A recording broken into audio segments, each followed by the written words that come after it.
Hello guys, boys and girls, कैसे हैं सभी लोग। I hope you guys are doing great. छोटा सा वीडियो लाया हूँ आप सभी लोगों के लिए। टाइटल आप लोगों ने देख लिया होगा। क्या है, बड़ा कंफ्यूजन रहता है बच्चों को। आई डोंट नो, हम लोग हमेशा बात करते हैं, क्लासेस में बात करते हैं, बार बार बात करते हैं, हर अटेम्प्ट में बात करते हैं, फिर भी बच्चों को कुछ ना कुछ कंफ्यूजन रह जाता है आंसर राइटिंग से रिलेटेड।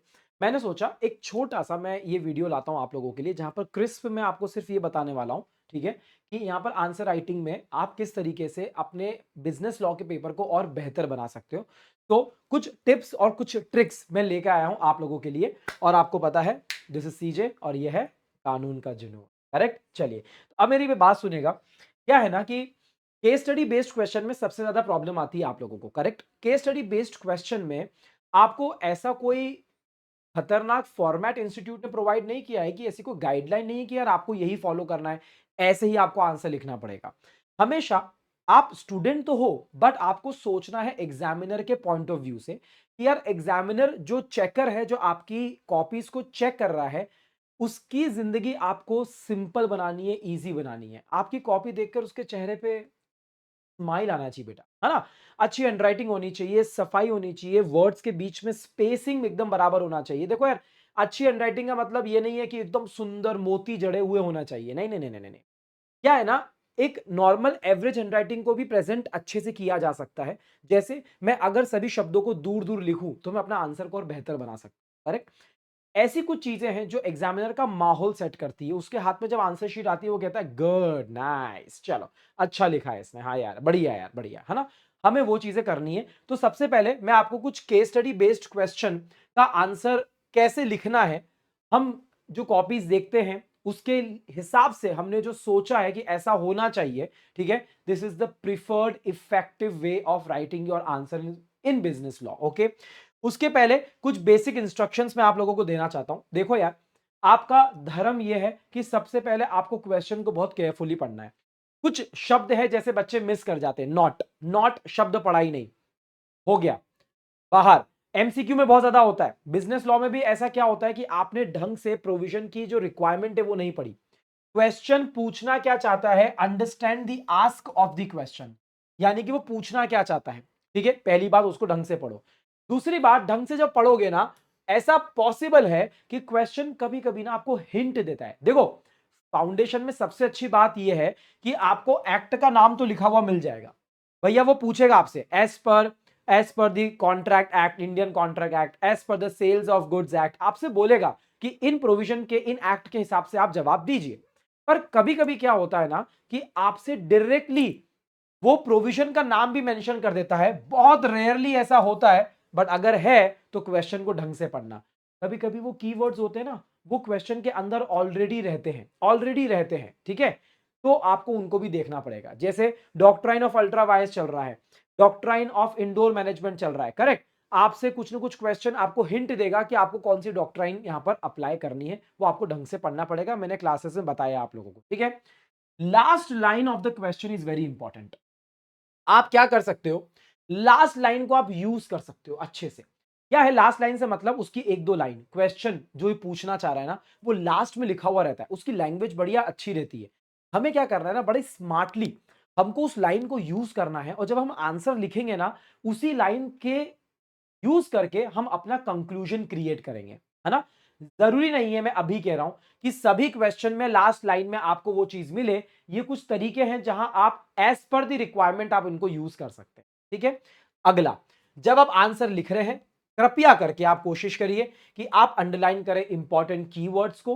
पूरे पूरे स्टेटमेंट अंडरलाइन करे जा रहे हैं, नहीं नहीं नहीं नहीं नहीं नहीं, आपको कीवर्ड्स को अंडरलाइन करना है। हेडिंग्स, जहां तक की बात है, बच्चे पूछते हैं सर हेडिंग्स लिखे क्या, आपने बताया था सर प्रोविजन लिख के हेडिंग मारना, कंक्लूजन लिख के हेडिंग मारना। बेटा एवरीथिंग इज प्रिफर्ड, प्रिफर्ड मतलब अच्छा लगेगा अगर आप करोगे तो, एग्जामिनर का माहौल सेट होगा अगर उसको अच्छा लगेगा। देखो, टॉपर्स है, वो कोशिश करते हैं कि आंसर शीट को पहले सुंदर बनाया जाए। मतलब उनके शुरुआत के जो आंसर्स हैं, वो वाले आंसर्स पहले अटेम्प्ट करते हैं जिसमें उनको 100% श्योरिटी है कि यार ये आंसर में सुंदर तरीके से प्रोविजन, कंक्लूजन, फैक्ट का नाम भी याद है, ये भी याद है, ये भी याद है, सब बढ़िया, केस लॉ का नाम भी याद है अपन को। वो वाले फर्स्ट फ्यू आंसर जो है ना बेटा, वो इंप्रेशन सेट करेंगे। First few answers impression set करेंगे। तो आप शुरुआत में हेडिंग भी लिखो, आप 7 मार्क्स के क्वेश्चन में एग्जाम्पल भी लिखो, आप ये सारी तमाम चीजें स्टार्टिंग में करिए, ठीक है, अच्छा लगेगा। ओके, ये जनरल बातें हुई है। अब मैं आपको एक इफेक्टिव तरीका बताता हूं कि अगर केस स्टडी बेस्ड क्वेश्चन आता है, फिर उसके बाद में नॉर्मल क्वेश्चंस की बात करके बता दूंगा ताकि एक ही वीडियो में काम हो जाए। केस स्टडी बेस्ड क्वेश्चन में कुछ ऐसे पार्ट्स में आप अपने आंसर को डिवाइड कर सकते हो। मैं 3 पार्ट्स में करवाता हूं, है तो 2 ही पार्ट्स, तीसरा पार्ट आपका बीच वाला है, ठीक है। पहले आपको प्रोविजन और लॉ को मेंशन करना है। भैया ये आत्मा है, इससे इससे एग्जामिनर चेक करेगा कि ये सही जगह बच्चा आया है कि नहीं आया है। एग्जामिनर आपको लाना चाहता है एग्जाम्पल नेगोशिएबल इंस्ट्रूमेंट एक्ट के अंदर सेक्शन नंबर 117 कॉम्पनसेशन के अंदर। भैया तो कॉम्पनसेशन के अंदर आप आए हो कि नहीं आए हो, यहां पर मेंशन करो। प्रोविजन और लॉ शुरुआत कैसे करनी, मैंने ओपनिंग स्टेटमेंट दे रखे हैं बेटा। कैसे? एज पर दी, अगर आपको सेक्शन नंबर याद आ रहा है, only if you are 100% sure, तो ही आप यहां पर सेक्शन नंबर लिखेंगे, वरना आप छोड़ देंगे। वरना आप छोड़ देंगे। ज्यादा एनर्जी मत लगाना गलत चीज लिखने के अंदर, बेटा इंप्रेशन और बिगड़ जाएगा, ठीक है। तो अगर आपको 100% सेक्शन नंबर याद आ रहा है आप लिखिए, वरना आप हमेशा शब्द यूज कर सकते हैं relevant provision under the act, और आप एक्ट का नाम लिख सकते हैं। आपको याद नहीं आ रहा भैया क्या था, है ना, ठीक है। अब आपने प्रोविजन लॉ मेंशन कर दिया है, आपको प्रोविजन लॉ 100% पूरा लिखना है। 100% पूरा लिखना है आपको प्रोविजनल लॉ। 2 नंबर का हो, 3 नंबर का हो, 4 नंबर का हो, कितना ही हो। अरे क्या प्रोविजन आधा अधूरा लिख के आओगे क्या? जो बात पूरी प्रोविजन बोल रहा है, लॉ बोल रहा है, सेक्शन बोल रहा है, वो तो पूरी लिखनी ही पड़ेगी ना, वो लिखना है यहाँ पर, ठीक है। अब उसके बाद में आपको याद आ गया, अरे यार ये तो सेलिमन वर्सेस सेलिमन है, अरे यार ये तो डिंशो मैनिजी पेटिट है, बराबर है। आपको केस लॉ के नाम याद आ गए भैया। Relevant case law, relevant case law आप यहां पर लिखना, हेडिंग मारना, और यहां पर आप उसका नाम लिख सकते, but only if you are 100% sure. यहां पर भी अगर आपको कंफ्यूजन है, आप कोई बात नहीं, आप इसको छोड़ सकते हैं। अब देखो आपने प्रोविजन लिख दिया, लॉ ऊपर लिख दिया आपने, हेडिंग मार दी, अंडरलाइन कर दिया, नीचे लिख दिया आपने, है ना। अच्छे अच्छे स्मॉल पैराग्राफ्स आपने बना दिए, बुलेट पॉइंट्स बना के ABCD कर दिया आपने, या फिर 1 2 3 4 कर दिया आपने, रोमन में लिख दिया, कुछ भी कर दिया, आप कर सकते हैं, बराबर है, आप ऐसे कर सकते हैं। अच्छा प्रोविजन लॉ लिख दिया, रेलेवेंट केस लॉ का नाम लिख दिया। अब हमने क्या करा है, ये डिबेट बहुत चलती है, फैक्ट ऑफ द केस लिखना है कि नहीं लिखना है, फैक्ट ऑफ द केस लिखना है कि नहीं लिखना है। एक सोल्यूशन है इसका, ये है मिक्स्ड तरीका बेटा, मिक्स्ड तरीका। Fact of the case heading को हम लोग यूज नहीं कर रहे हैं, बट हम थोड़ा सा उसका हिंट दे रहे हैं, यहां पर एग्जामिनर को बता रहे हैं कि हमने अच्छे से प्रेजेंटेशन करी है बेटा। यहां पर क्या हम लिख रहे हैं, एनालिसिस एंड कंक्लूजन। एनालिसिस का मतलब क्या होता है, आप सजेस्टेड आंसर्स भी देखोगे ना, इंस्टीट्यूट ने बहुत जगह दिया है, ठीक है। एनालिसिस एंड कंक्लूजन मतलब क्या होता है, यार हमने एनालिसिस किया है, ऊपर जो दिया है प्रोविजन वो, और जो आपने पूछा है वो, तो हम कैसे स्टार्ट करते हैं मालूम है? ओपनिंग स्टेटमेंट क्या है, इन the given case, in the given case, कि भैया इस गिवन केस में क्या हुआ, ये है फैक्ट ऑफ द केस, ये है फैक्ट ऑफ द केस। पर हम लंबा चौड़ा लिखकर टाइम वेस्ट नहीं कर रहे हैं इसके अंदर, हम hardly fact of the case को यहां पर लिखेंगे सिंपल 1 और 2 लाइंस के अंदर, बस दैट्स इट। एक या दो लाइनों के अंदर हम फैक्ट ऑफ द केस लिखेंगे, जैसे mister R who is husband of mister missus C वगैरह वगैरह, और ये पूछेंगे बस, ठीक है। 2 लाइन के अंदर आपने लिखा। अब आपको बहुत अच्छे से क्या करना है, आपको जजमेंट यूज करना है इस वाले केस लॉ का। अब आप क्या करेंगे, अप्लाइंग द अबव प्रोविजन। भैया देखो यहां छोटा सा पैराग्राफ लिखा आपने, जिसमें आपने इन द गिवन केस लिख दिया, फिर आपने लिखा अप्लाइंग द अबव प्रोविजन। भैया ऊपर के प्रोविजन को अप्लाई करके अब खिचड़ी बनी। ये जो लिखा है फैक्ट ऑफ द केस, वो हल्का सा 1-2 लाइन के अंदर ऊपर जो हमने प्रोविजन लिखा, यहां पर इन्फ्यूज करेंगे मतलब कि मिक्स करेंगे it with the case law का जजमेंट। जो केस लॉ के जजमेंट में यहां पर जो आपको कीवर्ड्स बताए गए हैं, कीवर्ड्स आपको पता है यहां पर कि रेलेवेंट केस लॉ के अंदर कीवर्ड्स क्या है, करेक्ट, वो कीवर्ड्स को यहां पर यूज करना है आपको। और आप यहां पर इस 1-2 लाइन के फैक्ट्स ऑफ द केस को कंप्लीट करके, जजमेंट को यूज करके अप्लाइंग द अबव प्रोविजन करेंगे, और लास्ट में आप कंक्लूजन देंगे बेटा, लास्ट में आप कंक्लूजन देंगे, लास्ट लाइन यूज करेंगे क्वेश्चन की, क्वेश्चन की लास्ट लाइन यूज कर सकते हो आप, अगर वहां पर दी गई है अच्छे से आपका आंसर बन रहा है तो, कंपलसरी नहीं है, मैंने लिख रखा है, ठीक है।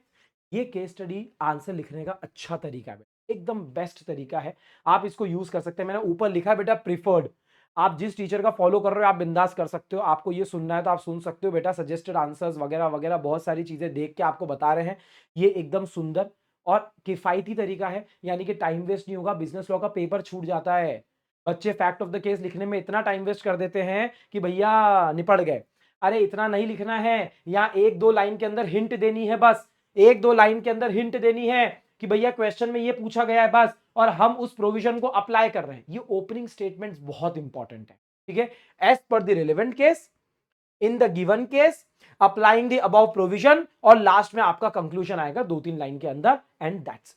ये आपका केस स्टडी बेस्ड क्वेश्चन है, इसको आप अच्छे तरीके से कर सकते हो।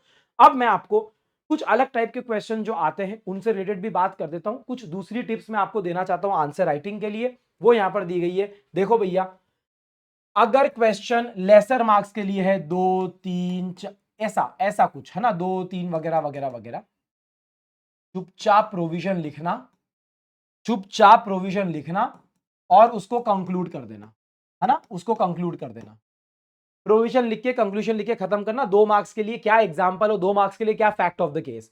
दिमाग खराब करना ही मत बेटा, इतना टाइम अपने पास में नहीं है, ठीक है। डायरेक्ट क्वेश्चन आएंगे तो मैंने आपको बोल दिया है, मार्क्स पे ध्यान मत देना। डायरेक्ट अगर आपसे पूछा है कि एसेंशियल एलिमेंट्स क्या होते हैं, तो लिखने भैया एसेंशियल एलिमेंट्स क्या होते हैं। सर 3 मार्क्स का है तो 3 ही लिखेंगे क्या? अरे चलना यार, पूरा लिख आ, 5-6 पॉइंट पूरे लिख के आ, पूरे लिख के आ, ठीक है। कंप्लीट प्रोविजन लिखना irrespective of the marks. Difference between के क्वेश्चंस में क्या करना है, डिफरेंस बिटवीन के क्वेश्चंस में आप मॉड्यूल अगर उठाओगे 99% आपको टेबल फॉर्मेट दिया गया है, कुछ एक आध जगह आपको हेडिंग का फॉर्मेट दिया गया है। I always prefer and I tell my students to follow the table format, and that too table format में भी आपके पास में एक जो बेसिस का कॉलम होता है बेटा, ये बेसिस का कॉलम पे फोकस करना। मैंने मेरी क्लासेस में शॉर्ट फॉर्म्स आपको याद करवाए हैं बेसिस के कॉलम के, करेक्ट, वो आपको यहां पर यूज करना है, इसके मार्क्स मिलते हैं बेटा। अगला क्वेश्चन बच्चों को आता है, सर एग्जांपल्स देने कि नहीं देने। ए बच्चा, एग्जांपल अगर 7 मार्क्स का क्वेश्चन है ना, तो उसमें देना, अच्छे से लिखना, अच्छे से लिखना, एग्जांपल वगैरह मेंशन कर देना। सब जगह एग्जांपल डालने की जरूरत नहीं है ना। एग्जांपल डालोगे तो क्लैरिफिकेशन ज्यादा अच्छे से होता है, बस इतनी सी बात है। पर बड़े मार्क्स के क्वेश्चंस के लिए करना, only for big, only for big questions. Okay okay, चल एंडिंग क्या है? एंडिंग बस यही है कि आप डिटेल्ड फैक्ट्स लिखने में इंडल्ज मत होइए अगर आपके पास में टाइम नहीं है, which is 100% of the case. बच्चों के पास में टाइम नहीं बचता है फैक्ट ऑफ द केस लिखने का, तो आप सिंपल तरीके से एनालिसिस और कंक्लूजन, जो बेटा ये लास्ट वाला जो तरीका है, इसके अंदर दोनों काम हो जाते हैं। ये बहुत इंपॉर्टेंट है, इसलिए मैंने इसको 3 पार्ट में डिवाइड किया है। यहां पर आप हल्का सा केस का हिंट दे दो, फैक्ट ऑफ द केस का, फिर आप उसको यूज करो जजमेंट को, जो केस लॉ का जजमेंट है, जो इंपॉर्टेंट कीवर्ड्स है, और फिर लास्ट में आप उसको कंक्लूड कर दो, ठीक है। बस यही टिप्स है बेटा आप लोगों के लिए। मैंने कोशिश करी है कि जो भी टाइप्स के क्वेश्चन आते हैं, जैसे डिटेल्ड क्वेश्चन आते हैं तो मैंने आपको बता दिया है, डायरेक्ट क्वेश्चन के केस में प्रोविजन पूरा लिख के आओ, है ना। छोटे छोटे पैराग्राफ्स यूज करो, बुलेट पॉइंट्स यूज करो, बुलेट पॉइंट्स में डैश और एरो वगैरह ये सब यूज मत करो बेटा, है ना। मार्जिन के अंदर 1 2 3 लिखो, और कोशिश करो जो क्वेश्चन आपका है ना, क्वेश्चन बेटा, क्वेश्चन नंबर जो है उसको सेंटर में लिख के आओ बेटा अच्छे से, है ना। क्वेश्चन नंबर को सेंटर में लिख के आओ और यहां पर एबीसी करो, यहां पर एबीसी करो। अगर यहां पर आप क्वेश्चन नंबर लिख रहे हो तो एबीसी आप यहां पर भी कर सकते हो, कोई दिक्कत की बात नहीं है। क्वेश्चन नंबर सेंटर में लिखोगे ना, अलग से दिखेगा, कंफ्यूजन नहीं होगा, बड़ा बड़ा अच्छे से लिख के आओ, ठीक है गाइस। सो ये एक छोटा सा वीडियो था आप लोगों के लिए। और भी टिप्स एंड ट्रिक्स हम लोग लाते रहेंगे। आई होप आप लोगों को मजा आया होगा, आपकी प्रिपरेशन अच्छी चल रही होगी। So this is it for the video. I will see you in the next one. Until then, this is CJ signing off. Bye bye and take care.